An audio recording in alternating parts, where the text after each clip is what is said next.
I recall Joe Sestak running for the Senate in 2010 and losing narrowly to Pat Toomey. The announcement that he had lost and conceded the race is one of my only truly vivid memories of the night of the election. I was hanging out with friends and we were driving back after going to get something to eat when the news broke on NPR. At any rate, I had more or less forgotten about Sestak. I remember him being an admiral who was something of a moderate from Pennsylvania. That was really all I remembered about him, and I knew he had appeared on Colbert Report and some other shows. But I hadn't really thought much about him. So when he announced that he was running for president, I thought, hey, I'm going to jump on this and be one of the first, maybe only people to give an in-depth video on Sestak, since with this series, that's basically what I do. What I found, however, was way more than I bargained for, and doing research for this video ended up taking several hours, which was quite surprising. I didn't anticipate going beyond 20 minutes with this. At any rate, Sestak has had an amazingly complex career. His naval career was quite successful until he became a victim of the Bush administration, as we'll show, and then he became a rising star within the Democratic Party. He left the Navy at a time when Bush was still in office, so he was part of that class of 2006. But then within 4 years, he became a pariah within the Democratic Party, and that is despite not really being a threat to the status quo. Aside from his anti-corporate lobbyist stances, he does not fundamentally want to change or threaten the status quo in any way. So why is Joe Sestak arguably the most hated person within the Democratic Party, at least by people who run the Democratic Party? Well, in this video, I'm going to try to explain it as best I can. I think there's still a little bit of a mystery there, because as I mentioned, the guy is not really a threat, and he has proven to have the ability to win elections in Pennsylvania, so why they haven't backed him more or tried to make good with him, I don't know. But we'll hopefully explore all of that in the course of this video. First, let's look at his early life, education, and then his naval career before getting into his involvement in politics. Joe Sestak is a native son of Pennsylvania. He was born in Sakani. I assume that's how you pronounce it. It might be Sakane. Who cares? He was born in 1951, so just like most of the other 20-something candidates, he is a baby boomer. His grandfather immigrated to the United States from Slovakia, and he brought Joe's father a couple years later after he had established a place. This would have been in the early to mid-1920s. Joe's father graduated from the Naval Academy in 1942 and went on to serve in both the Atlantic and Pacific theaters. So Joe followed in his father's footsteps when he eventually attended the Naval Academy and went into the Navy. Sestak ended up graduating from the Naval Academy in 1974, and he achieved the impressive distinction of graduating second in his class. His class had over 900 cadets in it, or I guess they're called midshipmen in the Naval Academy in Annapolis. He earned a Bachelor of Science in American Political Systems, which I believe is the equivalent of political science. I know that they've opened up the military academies to a larger number of majors, but I think that especially in Sestak's time it was very constricted. There were majors in engineering and I guess American political systems and maybe like 2 or 3 other things, but it was very narrowly focused for things that were directly applicable to military applications. While he was still in the U.S. Navy, Sestak went on to earn a Master's of Public Administration in 1980 and then a PhD in Political Economy in 1984, both of which he earned at Harvard's Kennedy School of Government. So Sestak is one of the most educated people in the field, and while he doesn't talk about that much, it is still a fairly impressive feat. Perhaps he does know that no one really cares that much about the Ivy League right now after Hillary Clinton lost and surrounded herself with all the Ivy people who didn't know how the Electoral College worked. But let's not get into that now. Warfare. And at one point he probably commanded a ship. I know he was the executive officer on a ship which ended up winning Best in the Fleet during an inspection. So that was a pretty high honor, and of course since there's only one ship of the year, that is something that most people do not really achieve. Starting in 1993, Sestak transitioned to a different phase in his career where he was involved in more strategic planning. By 2004, he reached the pinnacle of his career when he was appointed to be the Deputy Chief of Naval Operations for Warfare Requirements and Programs, or for short, N6/N7. I don't know exactly why that designation is what it is. It seems a little bit Mass Effect-esque, but I guess that it is exactly what it sounds like. And also around this same time, I guess corresponding with his appointment to N6 and 7, Sestak also became a 3-star admiral. Now let's look at what he did as a planner in one of his more controversial proposals.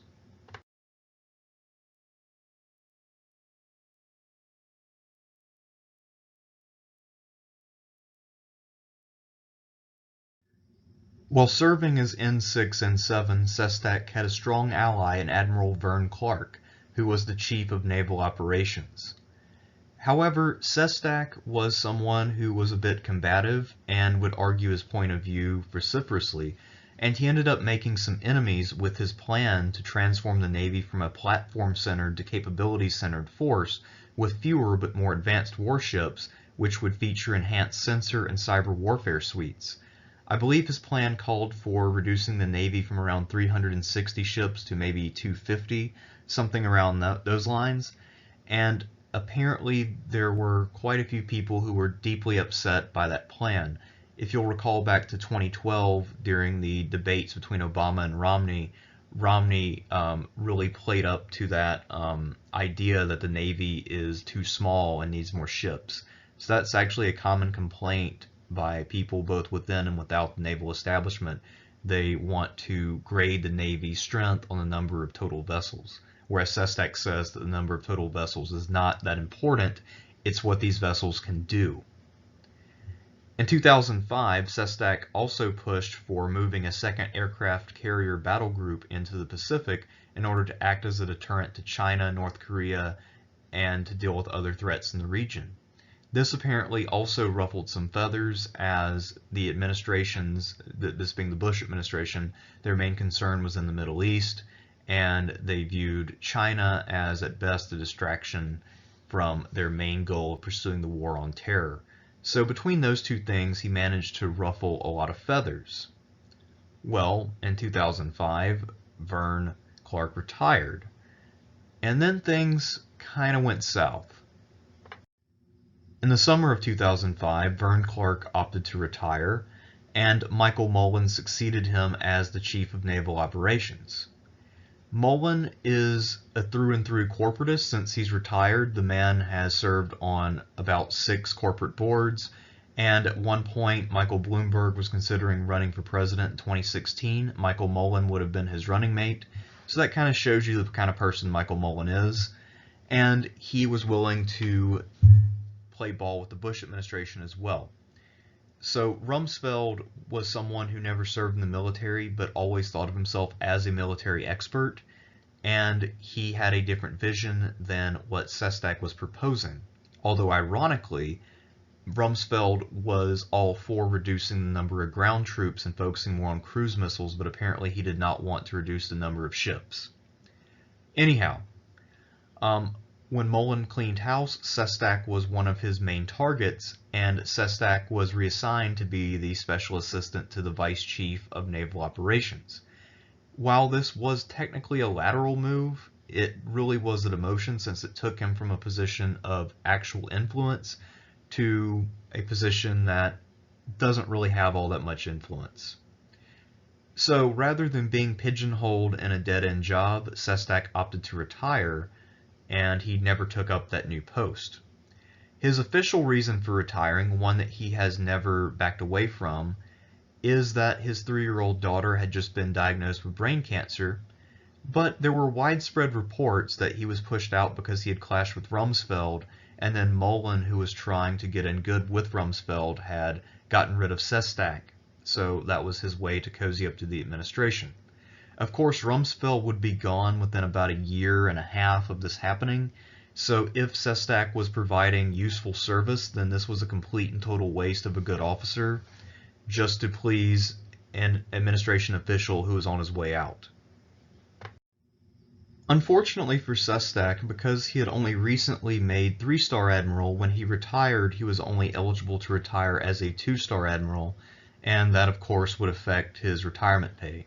But both 2- and 3-star admirals get paid really well, so that's not too big of a sacrifice, and I guess it was better than going forward in a naval administration that no longer really respected him or had a clear place for him and his ideas.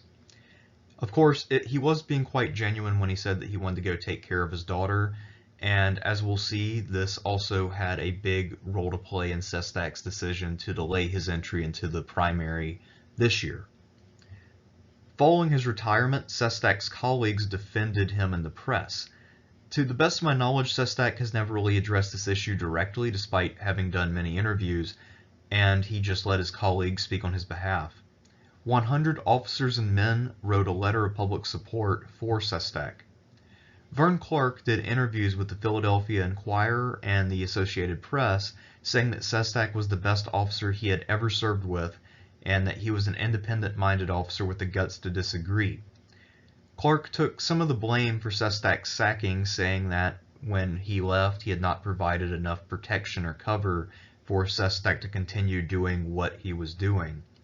So, in other words, Vern Clark was saying that Sestak should not have been fired, that he didn't do anything wrong, it was just politics.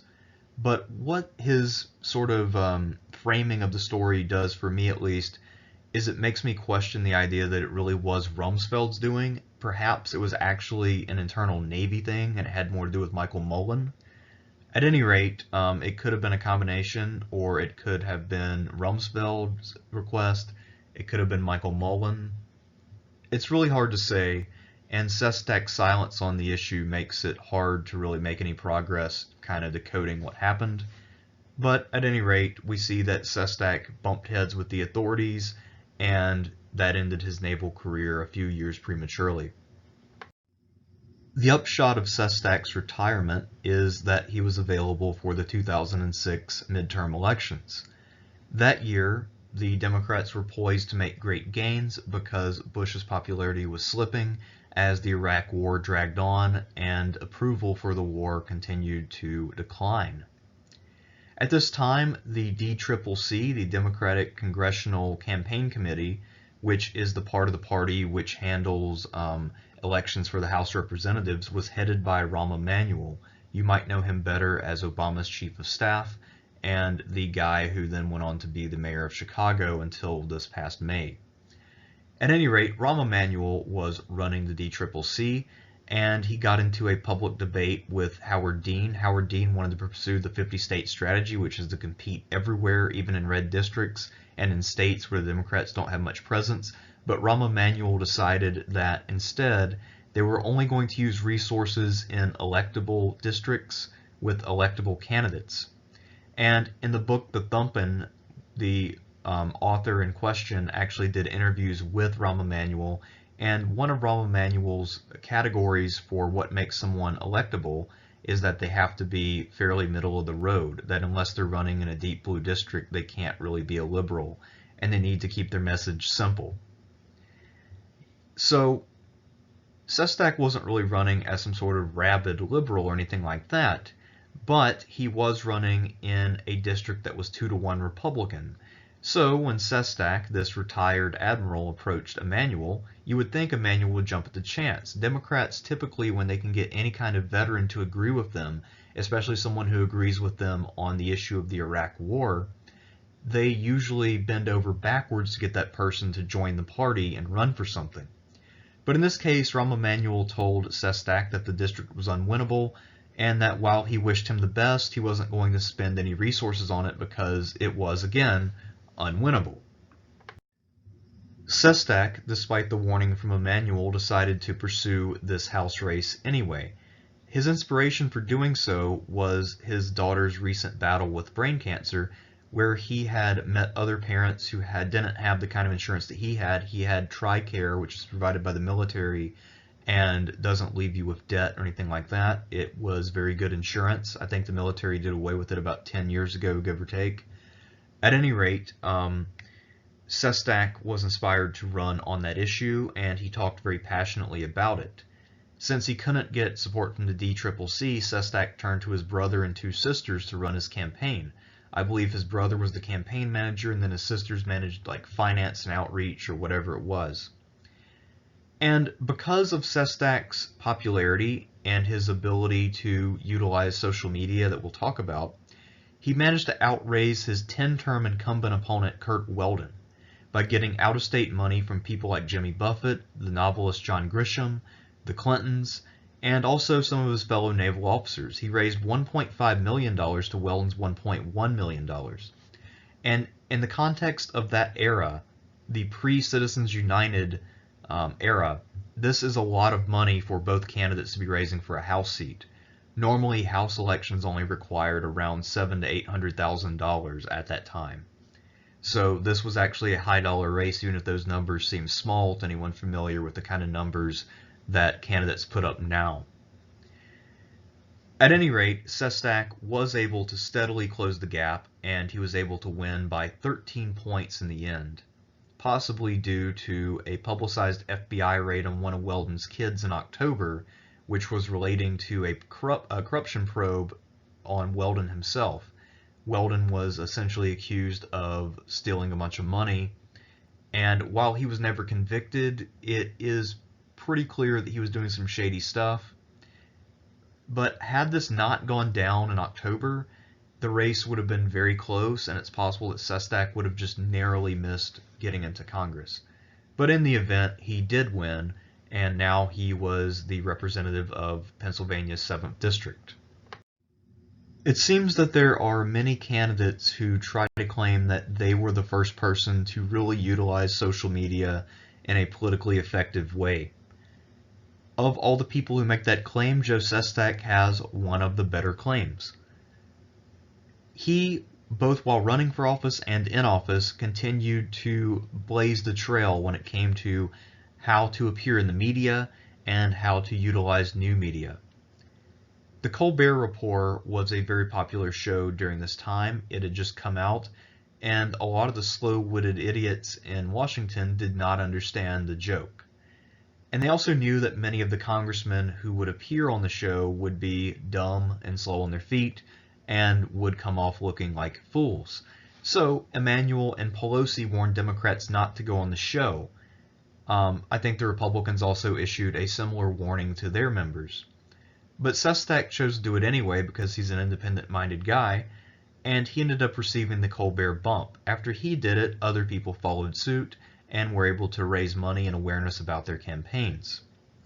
Sestak's was also the very first federal campaign to create a Facebook fan page. It was probably one of his staffers and not him, but still, they had to do it with his permission, so he was clearly open to this new idea. Sestak was also one of the earliest adopters of Twitter in all of Congress.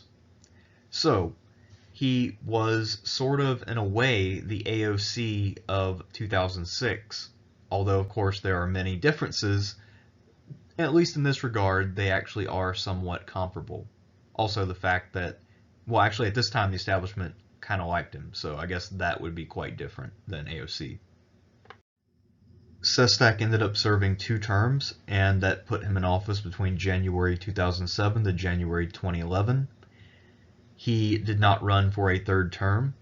While he was in Congress, he was generally viewed as being in the middle of the ideological spectrum, as being one of the Democrats on the right of the party who could work with Republicans. He was known as a hard worker and apparently held a feverish number of events back in his district to hear out his constituents. Supposedly, he ran his Staffords very hard. Some of them complained that they didn't get any time off and that they would have to go months at a time without getting a day off. There was a controversy that he might not have been giving people Sunday off. He claims he did, but there are some people who say that they had to work on Sundays as well, and all of his staffers claim that they had to work around 14 hours a day, give or take. So that's quite a bit of work considering the kind of pay that you get in staff work in DC. However, during that time, he was able to get quite a bit of stuff done. During his 2 terms, he was able to pass 19 bills as either a sponsor or co-sponsor, and that means that he passed more legislation than both of Pennsylvania's senators put together, even though he, of course, was a junior member.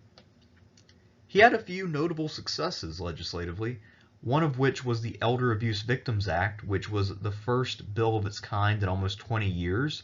He passed the Sestak Amendment, which gave federal funding for autism research for the first time ever. And he also co-sponsored the bills to repeal Don't Ask, Don't Tell and DOMA. He voted for the ACA, Lilly Ledbetter, and the 2009 stimulus package. However, in regard to the 2009 stimulus package, he was very explicit in critiquing it and saying that it needed more accountability.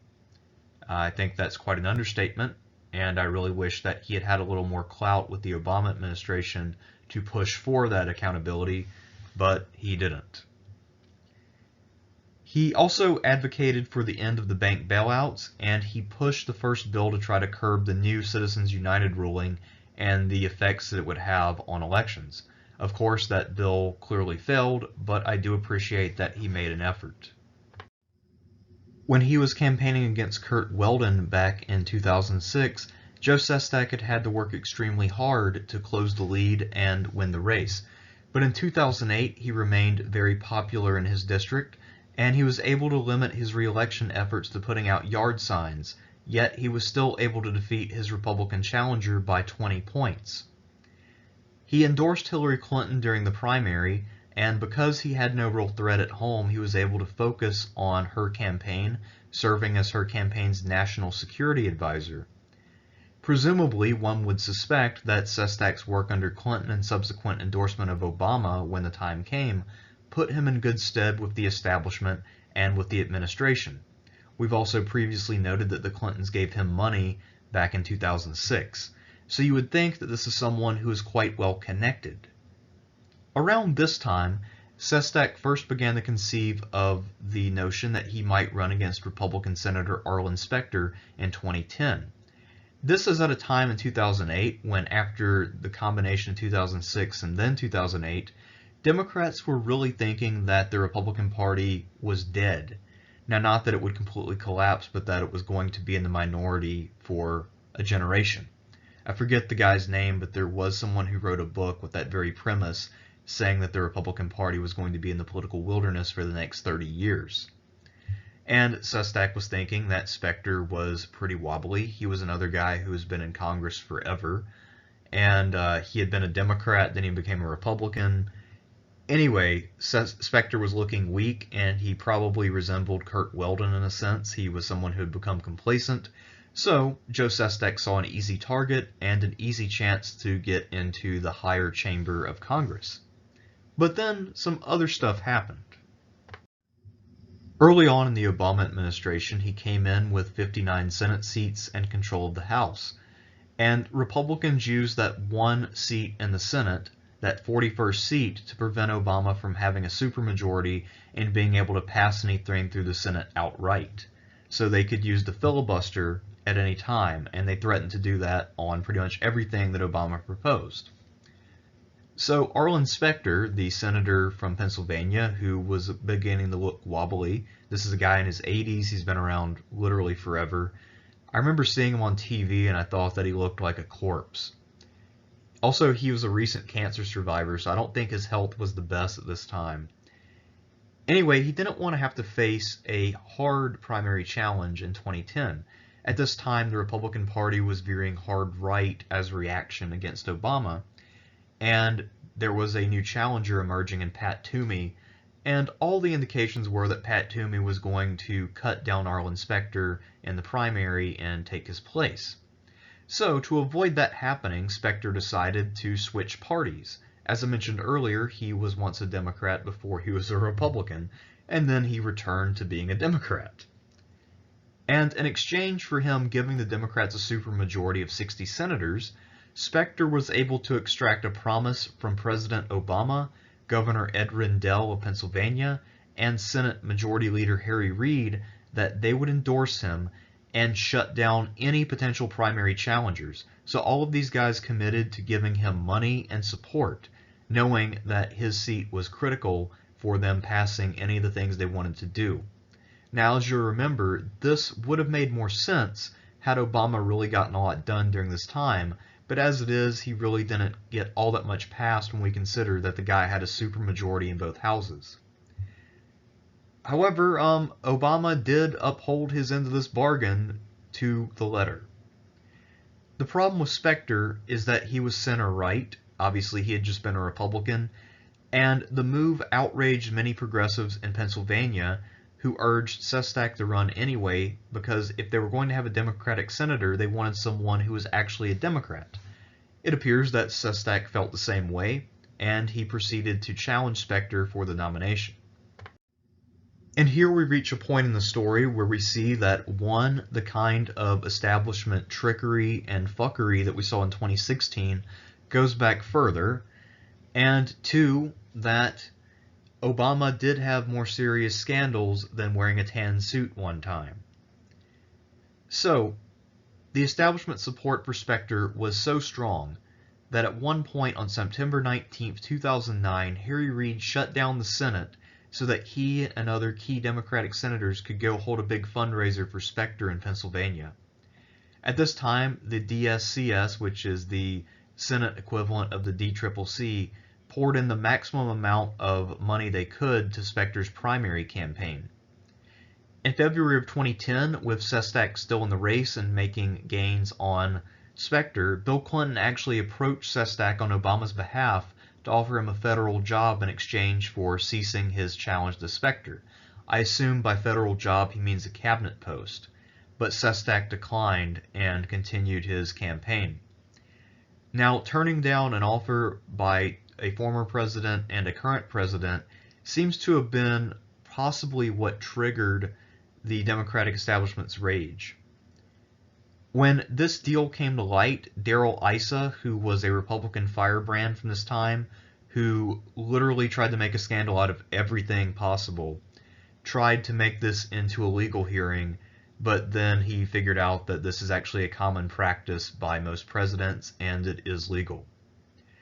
I would still count it as a scandal, though, because it's a clear instance of Obama and the Democratic establishment trying to deprive voters of a choice. They were trying to impose a candidate on the people and then artificially pump up that candidate because he had done them a favor. So this was elite wheeling and dealing and not democracy in the traditional sense or in the ideal sense. So, yeah, this is how Sestak came to be in conflict with the establishment. But things got worse because Sestak won. In the end, Sestak was seen as the much more legitimate Democrat, and he won the primary 53-47. Despite heavy campaign efforts by Obama, Biden, Rendell, and all the rest, they actually appeared in person for Arlen Specter. And if you think back to how Obama behaved during this cycle, he was not very active on the trail for anyone except for Arlen Specter. And that was a primary where Obama's guy lost. So for Obama, this was probably a personal insult of sorts because he had gone down and endorsed this candidate and campaigned for him on the trail, and the guy still lost. And because he had defied the entirety of the party, Sestak seems to have lost his relationship with the Clintons. The DSCS provided little to no aid to Joe Sestak when he ran against Pat Toomey. And since Sestak had fought a hard primary and had to spend a lot of money, he came in with an empty war chest, whereas Toomey cruised to the nomination and had a shit ton of money. The 2010 cycle was also the first to be affected by Citizens United, and while both parties massively increased the amount of money they were able to raise, the Republicans went hog wild that cycle. Corporations were pouring in money hand over fist to Republicans. And Pat Toomey proved to be the best fundraiser of the cycle, raising $20 million. He outraised Sestak 3-1. And if you think about 3-1, that's actually not that bad. So that's like $6 or $7 million for Sestak, when you consider that the guy is not getting hardly any support from his own party. So Sestak was able to raise a decent amount of money. The main thing Sestak did was to run on a populist message of opposing Wall Street. As we've seen, that's something that he actually did in Congress. He was opposed to bailouts without more accountability, and he was generally fairly consistent on the idea that Wall Street greed needed to be punished. Well, that message served them fairly well, but the problem with 2010 is that the Democrats were poorly led, turnout was abysmal, and the Republicans, while they were not a majority of the country, they did turn out way more voters, and they won nationwide. They took about 60 or 70 seats in the House, and they also took a lot of shit in Pennsylvania. However, because Sestak ran a vigorous campaign with a populist message, he was able to reduce his losing to 2%, and in fact, that race was considered one of the bellwethers of the night. Other Democrats statewide lost by 7 to 11%. So Sestak clearly had the right idea, and had other Democrats done what he did, they would have done much better and minimized their losses. But of course, these Democrats were still following the Rahm Emanuel playbook. Emanuel was still chief of staff at this time, and he was giving Obama advice on running a tepid midterm to not alienate any of these Tea Party types. As I mentioned earlier, I remember Sestak running in 2010, and until he announced a couple months ago, that was the last I had heard of him. But he actually did some interesting things between 2010 and 2016. Following his defeat, Sestak actually toured all 57 counties of Pennsylvania to thank his supporters and voters. He served briefly as professor at Cheyney University. In 2014, Sestak campaigned on behalf of gubernatorial candidate Tom Wolf and announced that he would challenge Toomey again in 2016. When Sestak reemerged as a candidate in 2015 for the 2016 cycle, you might think that it was all water under the bridge and that the Democrats were willing to forgive and forget. So, you would be wrong though. In early 2015, when Sestak approached the party about running, they wanted him to hire a party-approved campaign manager and some staffers and consultants who were officially approved by the party. But Sestak declined, saying that his brother had always run all of his campaigns and had done an excellent job. DC said, "That is not good enough. You must run with a professional, someone approved by us, someone on the take." And because of that, the DSCS became hostile, and even Emily's List, which is ostensibly independent and not part of the Democratic Party, became deeply hostile to Sestak. And since Emily's List is supposedly a women's organization, it's odd that they became as hostile as they did, given that Sestak has a 100% voting record on issues of women's reproductive rights. Okay, so during the primary, the most notable action that Sestak took, the most sort of standout moment, is that he actually decided to walk from the New Jersey border to the Ohio border, so the entire length of Pennsylvania, and he held town hall meetings along the way. Early on in this race, Sestak held the lead, largely because he had name recognition, and because he was a retired admiral and did a little bit of populism here and there. But the DSCS decided that Sestak was a non-starter and that they had no interest in him. So they gave his opponent, Katie McGinty, over $1.5 million for the primary, and this is in a cycle where they gave no other non-incumbent candidate over $15,000. For the most part, the Democratic Party only gives to incumbents and people who are coming back after having held office. Her super PAC also received $6 million. Much of this was probably from large Democratic donors who were directed her way by the party. McGinty ran one nasty ad against Sestak that even the highly establishment Washington Post decided to denounce as being unfair and underhanded. In head-to-head polls, Sestak fared a lot better against Toomey than McGinty did, and in the end, McGinty ran a pretty strong race but ended up losing narrowly to Pat Toomey. Kind of like another candidate who outspent her opponent and had the party rigging the process against that person. There might be a pattern involved there when it comes to things that happened in 2016 Democratic primaries. I don't want to suggest too much, but I think you know what I'm talking about. If you will recall, back in 2005, Joe Sestak's daughter had battled brain cancer, and it had been in remission for many years, but apparently it came back either last year or this year, and because of that renewed battle with cancer, Joe Sestak decided to delay his entry into the race, although he has had 2020 aspirations for a while. So he chose family over his personal ambitions, which is more than you can say for a whole lot of the people in the race. Sestak joined the race officially on June 22, 2019, which was right before the first debate.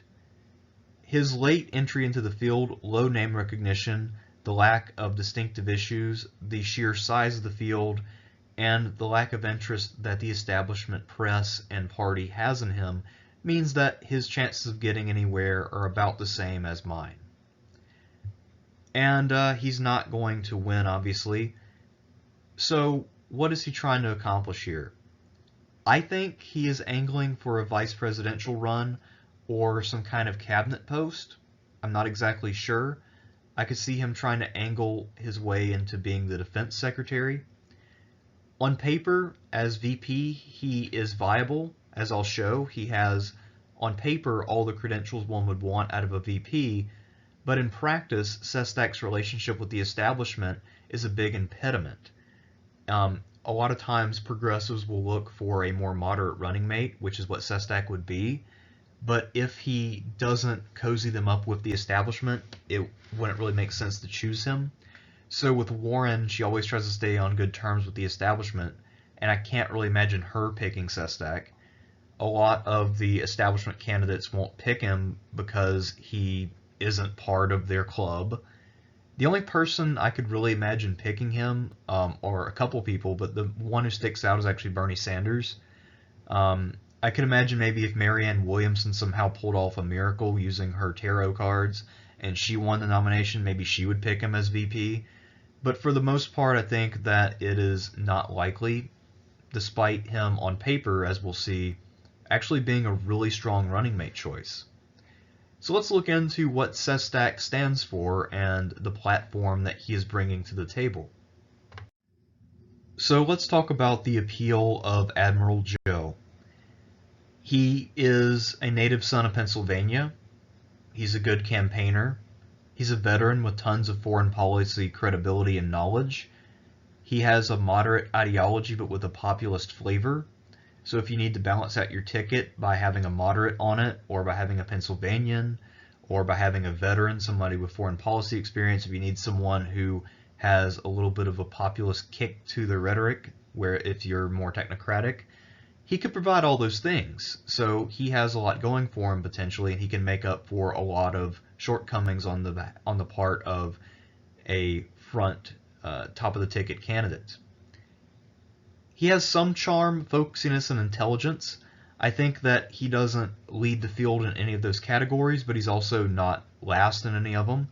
As we know from what his staff has reported and from his headbutting with the Democratic Party and earlier with other people in the Navy, we know that he can be combative. That's not necessarily a bad thing, because you do need someone to be a bulldog if you're looking for a running mate.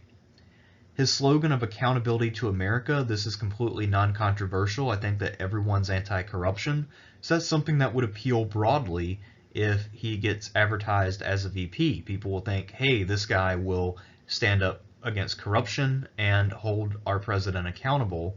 So I think that, at least in theory, Admiral Joe Sestak is a good choice for a VP nomination. But as I mentioned earlier, I don't really see too many candidates who would benefit from choosing him. And his best bet is actually to try to help Bernie Sanders, because Bernie Sanders would be the person most likely to pick Sestak. That being said, if he wants to run for Secretary of Defense, I could see that happening more easily.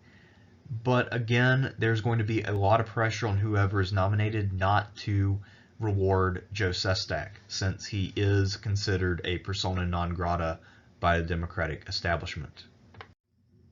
Given that Sestak has no path to victory, his platform is largely irrelevant. However, even if he were to have joined the race earlier, and if the establishment had given him a fair shake, I don't think he would have gotten very far, because his platform just simply doesn't have much going for it. His views on healthcare have not really evolved since the early Obama years. At the time, he was something of a progressive on health care, but in the years since, the party and most of the base have moved on. Most people in the party, at least in terms of the base, believe that a Medicare for all system is the way to go, but Sestak is one of the countless Democratic politicians who is still advocating for a public option, shoring up the ACA, and allowing Medicare to negotiate drug prices, basically just patching up the ACA and making it the full version of what it should have been back in 2010. He wants to make student loans profit-free, i.e. lowering or eliminating interest rates. I don't think he realizes exactly how bad the student loan crisis is, and he doesn't realize the amounts of money that are involved in student loan debt. So this is at best a half measure, and almost an insulting half measure, really. His foreign policy is actually a point of weakness for him. Now, as I mentioned earlier, he has expertise and experience, but the foreign policy vision that he has includes things like a strategy of engagement and an effort to restore our standing in the world, i.e. continued interventionism and the continuation of the same failed foreign policy that we've been trying uninterrupted since 1945, something that has gotten us into a lot of trouble and which we need to back away from, and also something that is deeply unpopular, by the way. He has almost no economic platform in regard to workers. Actually, if anything, John Delaney has a stronger economic message than Joe Sestak, which is incredible, considering that John Delaney is a corrupt corporate businessman, whereas Joe Sestak is a bona fide anti-corporate crusader in terms of fighting corruption, at least. He actually supports the TPP on the grounds that it is fair trade, and he is also deeply anti-tariff. I think in this regard he might just have Trump derangement syndrome and think that whatever Trump is doing must be wrong, therefore whatever Trump opposes must be good. Because I've never seen anyone describe the TPP as fair trade with a straight face. In fact, most of the advocates of fair trade wouldn't think twice about opposing the TPP. So I think in this case he's using a buzzword he might not understand. The reason I say might not understand is that I get the impression Sestak is about as honest as a politician can be. So I think it is more likely that he simply doesn't understand the issue, or he's just flat out wrong, than that he's trying to be dishonest or deceptive in any way. Joe Sestak's platform can be boiled down to looking at the problems that our country has and trying to fix those problems with band-aids and duct tape rather than with surgery or structural fixes. He is trying to bail out the Titanic with a teaspoon. All of his ideas are small, and while many of them are positive, they just don't go far enough or really address the underlying problem in a systematic way. He still supports a smaller, higher quality fleet. I guess that's a good thing. He might be right about that. I don't profess to know. But at any rate, I'm glad that he believes in the idea that he himself came up with. Most of his policy tweaks actually revolve around limiting or eliminating the influence of corporate lobbyists within various organizations, such as the USDA or EPA or FDA, whatever it might be. And while he repeatedly sees that corporate lobbyists are an impediment to efficient government, he'll never go the extra step and just try to eliminate money in politics altogether. He always stops short of that and just tries to address the surface level corruption. I guess because he's never been in the executive branch, maybe he doesn't realize exactly how deep it goes. I'm not sure. And his ideas include things like overturning Citizens United, which is something that Hillary wanted to do. It's a pretty common sense thing, but again, it doesn't deal with the overall problem.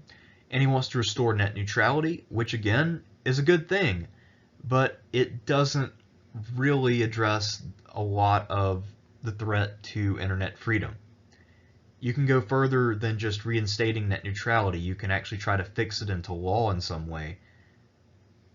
Here is something I found on his site that I think is emblematic of his entire campaign. This is an idea which isn't a bad one, but it's something that is inappropriate for a presidential level candidate. He wants to create a silver scholarship. This is something where senior citizens can tutor local kids in exchange for scholarships for their grandchildren. That's not a bad idea if you're a mayor or maybe a governor. But for a president, this is some small bean shit. This does not address the problem of college cost. This is a joke. I mean, if you had limited power, like I said, if you were a mayor, this would be a great program. If you're a governor, this is an okay program. If you're a president, this is a joke. What in the hell is this going to do to offset the cost of college for the majority of students?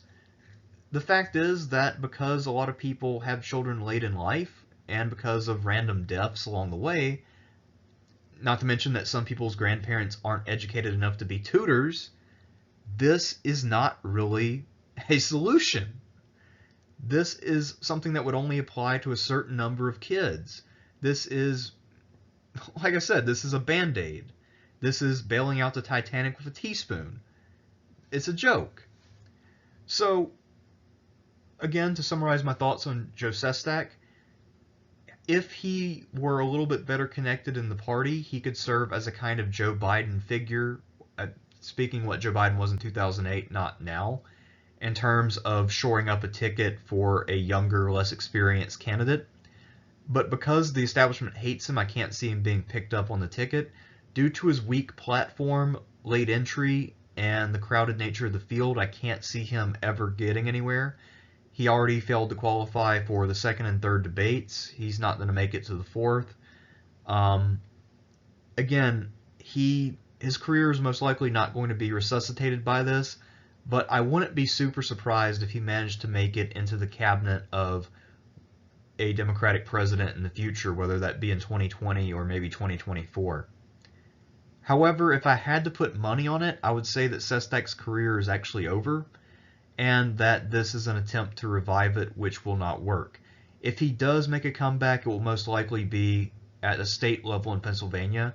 I could see someone like Sestak running for governor, but I just don't think that he's presidential timber because his ideas are too small scale and really just are out of step with the times that we live in.